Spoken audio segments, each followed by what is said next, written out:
Allahu subhanahu wa ta'ala thot yuridun li yutfi'u nur Allah. Dëshirojnë pa besimtarët me shu këtë dritën e udhëzimit. Dëshirojnë me shkatru islamin. Walan tarda anka al-yahudu walan nasara. Allahu ka dëshmu në Kur'an, nuk janë të kënaqur kristianët dhe hebrejt që futët me ju muslimanët.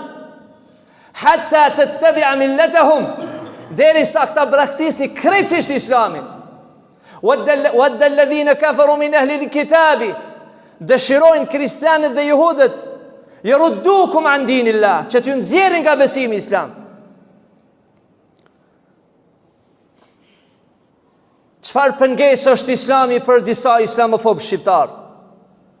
Çfarë i pengon islami? Ç'keni me islamin? A nuk është duke u goditur familja shqiptare në të gjitha anët? Çdo shtiz është drejtuar drejt familjeve tona. E para, kulturën e martesës dojnë ta shrënjosin.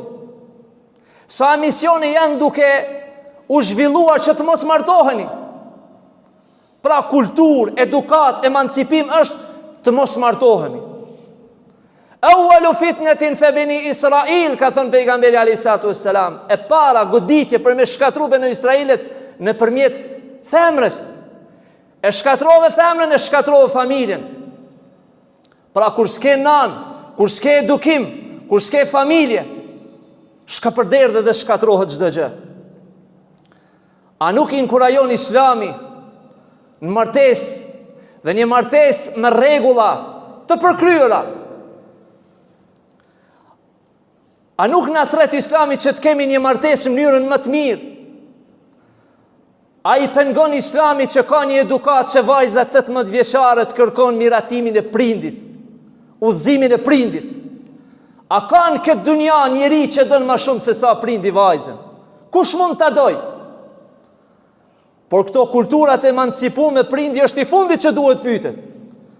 A ky islam i pengon këta shqipfolës apo islamofob?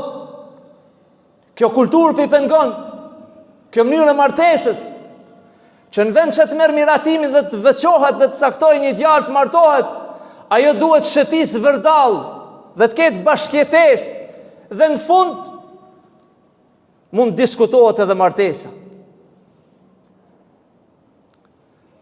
A ky islam që edukon fëmijët që nga vezhlia, që të respektohet i vjetri, i mushuari, që të largohet nga duhani, alkoholi, bigjozi, nga droga, ky islam po i pengon këtë grup njerëzish që është duke ja humbur namin në perceptimin e tyre.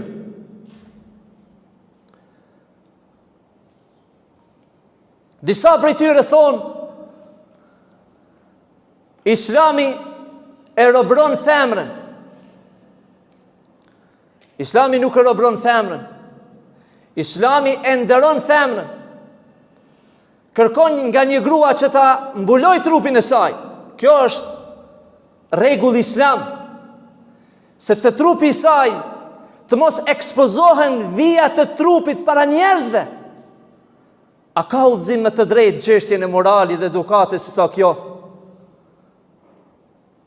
A ka rrugë më të mirë për një bashkëshor që bashkëshortja e saj të jetë mbuluar, të mos ekspozoj trupin e saj para të tjerëve?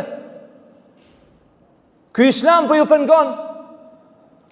A nuk e shohin ata se në çfarë rrugë të shëmtuar bredhin femrat natën koncerte të ndryshme, të zhveshura, me tatuazhe, me forma të çrëditura, edhe duke investuar para për të zbukuru trupin përballë që të jetë joshës, që të jenë joshëse për të tjerë. Kjo është kultura që po e donin mesin e shqiptarëve? Çfarë ju pengon Islami? A nuk është Islami ai i cili kërkon nderimin e të vjetërve?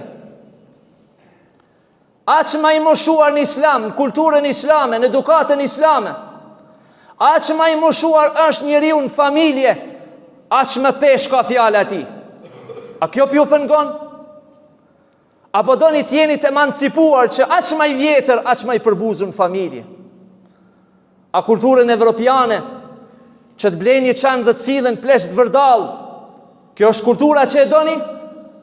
Po ju pengon kultura islame? Që në çfarë do rrethane duhet respektohet i moshuari, duhet nderohet fjala e tij, duhet puthet balli i tij. Kjo është edukata që ta jap Islami ndershëm.